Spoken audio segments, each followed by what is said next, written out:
Hello! Welcome! I'm Dave. He's Chris. Chris, how's it going? It's going. It's December. I'm wearing a yacht possum with a captain hat on his. This is the only one. I think I've said this. The only one of these shirts that exists in the world. You can't buy this because it's insane. Well, insane's the theme for the day. I was telling you before we started, I had to have a 5-year-old read directions to me for homeschooling because I don't speak Spanish and she doesn't know how to read. So that's how my day's going. That's my favorite thing. That's my favorite thing. I love it. Like, Daddy, what does this say? I don't know. I don't speak Spanish. Yeah. I don't know how to read. Yes, that is literally, can you translate it? I don't know how to read. Get your brother. That's very good. But something I do know. What are we talking about today? Yeah, let's talk about something we do know. We're going to talk about our DraftKings lineups. But first, I want to talk about Brandin Cooks. He's moved into like the number one spot. But can he really handle the heat, the pressure of being the number one receiver in this situation? Well, right. So the whole point, everybody watching this knows, but the point is that Will Fuller's been suspended. He's out for the rest of the season. And so the natural inclination to chase volume, Dave, is to just say, well, Brandin Cooks is fine. And so we're not asking in this video, is Brandin Cooks startable? I mean, if you have Brandin Cooks, you should give him a run. You should be starting him. He's going to wind up being in our DraftKings lineups. But you bring up the point, which is right, which is I'm going to show a few plays that get to the question of can he be a one? And I think what people are concerned about is separation. So let's dig into a couple of plays. First, I think just a couple of emblematic Brandin Cooks type plays where he doesn't need separation. This is week 9 against Jacksonville, first drive of the game. It's a manufactured touch and they get him in space. And, I don't think anyone's going to debate. He's fast and he's really shifty and he's dangerous when he gets the ball in his hands. And, this one he takes to the house. This is the other kind of emblematic Brandin Cooks play where, he gets relatively free release out of the left slot and just bombs it as fast as he can down the field. And Deshaun Watson can hit that throw. So these are great. And this is what we want. And this is why he's been pretty good for fantasy all the way through. But I'll touch on something that Matt Harmon said about Cooks on the podcast. The question is, are his releases good? This was from Thanksgiving slot left. I say pretty great. Because to run this cross, he has to set up the corner like he's going to go to the outside. And so I understand where the question comes from.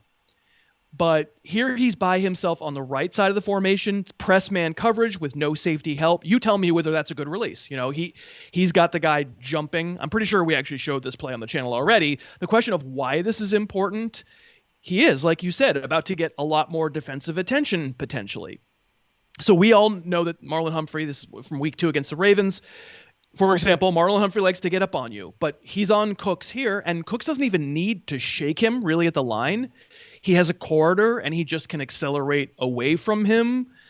And, part of the reason why maybe there's a perception that Cooks doesn't get a great release away from tight man coverage is something like this. Maybe defenses have understood all along that what's going to happen if you get up on him is he's going to run past you. So you're going to see, in addition to having to get free releases, as always, corners not wanting to get beaten deep. So you see a lot of this where they just play off of him. I think the bottom line is, yes, everyone is starting Brandin Cooks. That's, like I said, he's going to come up in these DraftKings lineups, no question about it. Is there a potential to be disappointed because now Houston doesn't have a lot of aerial weapons that defenses are afraid of because there's a potential to roll a safety Cooks' way in a way that maybe it was going to Will Fuller's? Not always, but sometimes. Absolutely. There's a chance that we could be disappointed here. I'm willing to take the chance. I'm hoping Brandin Cooks makes my season-long and kind of lifelong infatuation with his ability. I hope he's able to take advantage of the opportunity because, Dave, we were talking about before we started, like all these good offenses that Cooks has played for and played well for, I mean, you can point to he's always had someone else there. The Patriots, maybe the one place, because Julian Edelman was on the insides, maybe the one place where he didn't have help on the outside. But think about the Saints. Think about the Rams. He's had other elite receiving talent there. And I'm just between you, me, and the many people who are going to watch this video, I don't think Kiki QT qualifies as elite. He's not going to rocket to number one. Yeah. Well, or at least draw a lot of defensive attention, So, a lot of times we title these videos like must start. Right. And we're not going to title this one must start, right? This is you're starting him, but the question we're really asking, is he a number one? And I think he is. I think we've just seen enough plays for me to imagine that he is, but I understand where the doubt comes from. Yeah. I'm hoping he is because, like you said, it's going to come up in our DraftKings. But when I saw the suspension, my first thought was, oh, Chris's free square in DraftKings might be gone because you've been playing Cooks for a few weeks at this. I have. I mean, many weeks, and it's worked out, I think, largely. Obviously, Fuller got a bunch of touchdowns. I mean, I don't know. You were on vacation. Did you get to see the Texans-Lions nonsense? I watched some of it, and then I went, this is nonsense. Moved on. Right. Well, so the point being, Fuller scores the 2 touchdowns, and, everyone goes, do you still think they're the same? And my answer is, yeah. Did you watch the plays? Like, one's a trick play where he's standing by himself, wide open. What's he supposed to do? And the other one's a fly route. Great play by Fuller. We know Cooks can run the fly. We've seen it a million times in his career. So it's an open question. I think it's also an open question whether Will Fuller has it in him to be a true number one, but we're gonna learn more about it all together now. Please, Brandin Cooks. Please. So now we're going to move on to this week and learn about our lineups, but I want to take a moment to congratulate 2 people. The winner of last week's Week 12's contest, Silver Fox, who shockingly won with Tyreek Hill and Derrick Henry in their DraftKings lineup. I can't believe they won our contest. Yeah. But nice job there. And then the big winner for the 4-week chunk of our DraftKings contest, WN Dowd, takes it down and gets to have a private Skype call with you, just like I'm doing right now. Correct. That's right. Well, yeah, but that won't be publicized. Right. We're not going to broadcast that one on YouTube. So we can say all sorts of nasty things and no one will ever know. You're right. We're going to do it. We're recording this on Thursday, December 3rd, and we're going to be having a Skype, I think, in the afternoon of Friday, December 4th. That's going to be really fun. And the point here is that clears the slate. The slate is now wiped, and we're starting all over. So from week 13 to week 16, same deal. If you amass the most points in those 4 weeks, then we can have a one-on-one Skype session. Now that one, Dave, comes, at the very, very end of the season. And I think in past years, maybe I've had people defer it, say, I want to talk to you next summer during drafts. And I'll be like, fine, I'll do it. That's fine, whatever you want. Or if you just want to hang and talk, right after week 16, that's fine too. But we'll work it out. But get the DraftKings app or go to DraftKings.com. and use the promo code HarrisTube. And then there's a private link that Dave, I'm sure, is pointing to and putting in the show notes that you can click, and that'll get to a private group. It's like 1,100 of your closest friends, maybe 1,000. I don't know if they changed it this week, but it's very fun. If you haven't tried DraftKings before, your season-long team maybe is in the crapper. You're not going to make your playoffs. Let's keep fantasy fun in December, and so we would love for you to play along with us. And now, Dave, I think we're going to talk about our lineups. Yep, we're going to talk about our lineups for Week 13. We'll go quarterback on through because that's how I like to show the graphics. So where'd you go, quarterback? I actually think I started with quarterback. I started with a stack. So I started with Aaron Rodgers, gets Philadelphia, and I don't think it's the prince of all matchups. It's not amazing, but he's been great. I mean, all you can say is he's been great, and I'm going to wind up stacking him with his bubby. So we'll get to that in a second. Who'd you get? I went with Watson. He's also been really great. He's been hot now. Sure. I looked at Rodgers too. He was the other one I considered, but I had enough money. I went for Watson. I like the matchup. Yeah, I mean, well, you do. I guess. I mean, if Indianapolis doesn't get anybody back, right? It's normally a pretty good defense, but that it was really, really completely ripped up by injury and by COVID. So, the matchup is a little scary, but he's pretty much matchup proof. I'm with you. If I were looking a little less expensive from those guys, I could see using Kirk Cousins. Although Cousins' price is starting to get not Kirk Cousins like. I'm not that into his price. He's been pretty red hot for fantasy here for a few games in a row, but don't hate the Jacksonville matchup. And then you could go Taysom Hill because there do seem to be rushing touchdowns there for him. All right, what'd you do for running back? Speaking of Taysom Hill, so I'm gonna start. I'm gonna start with not Taysom Hill. I'm gonna start with Nick Chubb.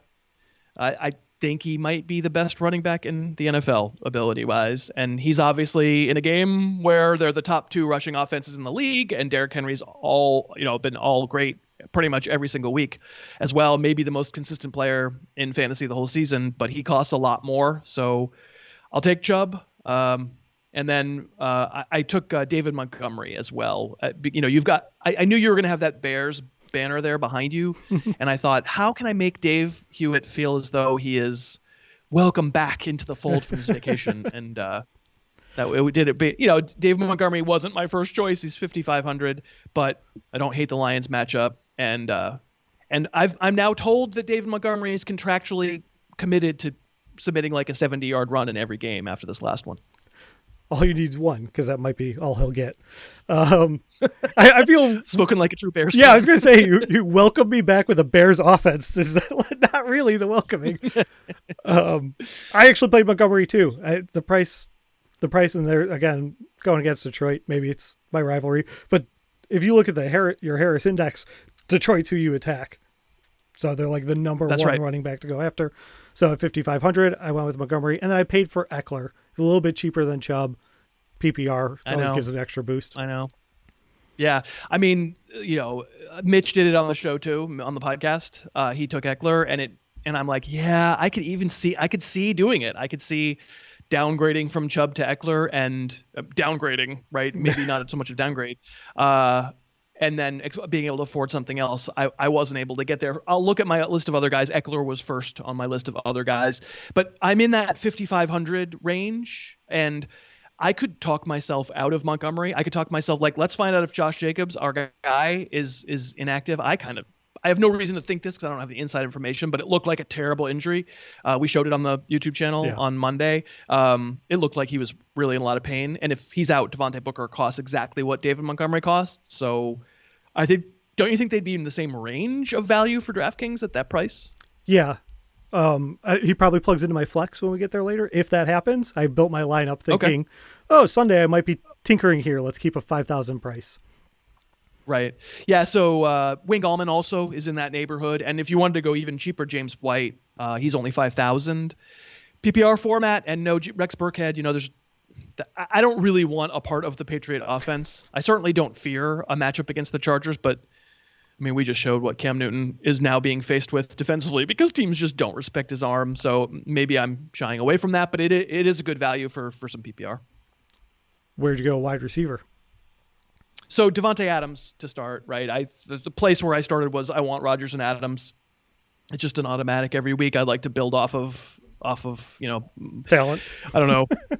Sure, and just like let's start from a base of okay, I'm spending a lot, and Adams is the most expensive player on the board. But is he? I think he is the most expensive player on the board, isn't he? Yeah, I believe at 9,000. So.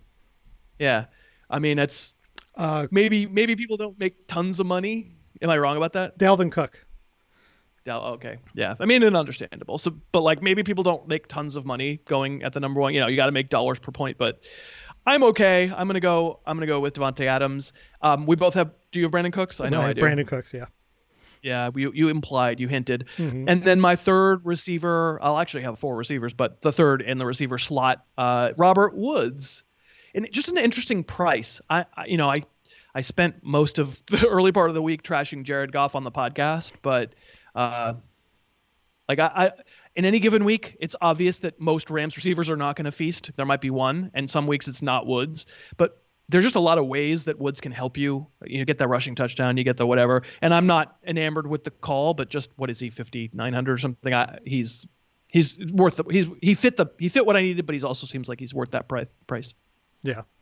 So, yeah, I did Cooks for the stack, which is actually what I meant to say earlier. When I said, I like the matchup, I meant to say I was stacking because I knew I was playing Cooks. I misspoke when I said it. I like the matchup against Indiana. Listen, Dave, the matchup against Indiana is a little scary. Let's face it. Indiana. You said Indiana. I was making fun of I know.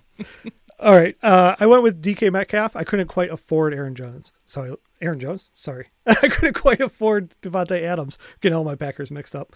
Yeah. So I paid. Metcalf was I was all over. I mean, I could see easily downgrading from Adams to Metcalf price wise and not feeling like it's a downgrade at all. He's unbelievable. Yeah. And then I went T Higgins at 4,600 for my third wide receiver. We're going to hear his name come up again. I'm pretty sure, but I'm not allowed to do that yet, right? Yeah, it's up to you. Well, let me talk about other receivers I was considering, and Metcalf is certainly one of them. I don't know, were there other receivers? I got a few other names. Adam Thielen in the return, if you wanted to do Cousins and do a Cousins Thielen stack. I don't think Thielen is quite priced where he normally would be had he not missed this last game. And maybe the other value, I mean, I have a few value guys. I have a few sub $6,000 guys already in my lineup, but Corey Davis stuck out to me as obviously you're taking a chance. That's also an offense that doesn't always let ancillary receivers eat, and it just feels like they do because Corey Davis has strung together low target, high catch, high yard games here in a row. He could easily go one catch for 4 yards and no one will be shocked. So there's downside, but there's definitely upside. Yeah, I looked at Corey Davis as well because the price is similar to Higgins, is in that range. I looked a little cheaper and considered playing Mooney, but the week I played 2 Bears offensive players, I'm just going to walk off into Lake Michigan. I won't be here again. So I wasn't going to go that cheap. You'd be cold too. Not for long, but for a little while you'd be cold. All right, so tight end, I did Jordan Akins. You? I played Robert Tonyan. I paid up a little bit for Tonyan. I looked at Akins, just hoping for a touchdown, but I wanted the PPR. Tonyan's more involved. I paid up a little. Yeah, Tonyan is the first alternate because I couldn't afford him. He's the first alternate on my list of other players I was considering. In some ways, it feels like you could do a Cousins, Thielen, Jefferson stack to kind of decide I'm going to corner the market and like boom or bust, sort of more of a GPP type play.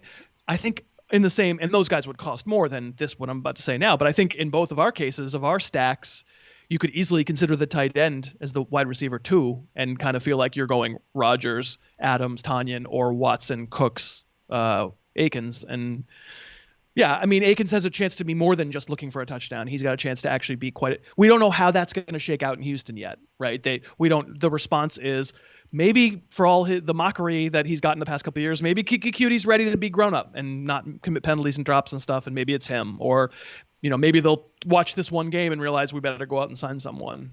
I don't think Kenny Stills wants to come back, but yeah, it's interesting. The other tight end I considered was Zach Ertz because we don't know yet, as of our recording this, whether he's going to be activated for this game, but he has been activated from injured reserve, which means it's possible that we're going back to the Ertz-Goddard combo, and probably if we do that, I don't think we'll get Ertz this cheap again. That makes sense. So, Flex, you hinted at. Where'd you go? T. Higgins. I mean, I don't love it. Obviously, you didn't love picking him as the least expensive skill guy on our teams. Like, it's not great. And frankly, the touchdown last week was lucky because it was pretty much garbage time, and Tyler Boyd had been the one to draw the interference in the end zone. But he's very good, and if he had a real quarterback, he'd be $2,000 more, right? So we're taking the chance. I mean, that's obviously just a dart throw. Yeah, I threw my dart at Nyheim Hines for my flex, 5,300. I mean, that's seems like more than a dart throw. I mean, it's good that you could afford him. I couldn't. Yeah. Well, I made cuts because of defense. Where did we go? Wow. I just wanted to hear more about what team Nyheim Hines plays for. That's what team is that? See, it's Indianapolis because I just drove through. I've got it now. You'll never make the same mistake again. I did take the lowest price defense available. That would be the Jacksonville Jaguars. It's you're not allowed to say it right. You have to call it Jaguars. When you're only spending $2,000, you call them Jaguars. Jaguars. I figured I had to mess it up because I said Indiana right. Oh no, I messed it up. Yeah, indeed. But yeah, I mean, I'm just not going to pay up a defense. Indeed. So, thanks for watching, guys. Click the link below. Join our private contest. In fact, I'll tweet it out and pin it too. If for some reason you can't get to the comments, it'll be there on Twitter. And come play with us. It's a lot of fun. Thanks so much for watching. Please, please, please smash that like button. Write a comment. Tell us who else you'd like to see us review film on. And of course, best of all, please subscribe to our channel and then click that little bell above the subscribe button and you'll be notified whenever we post a new video.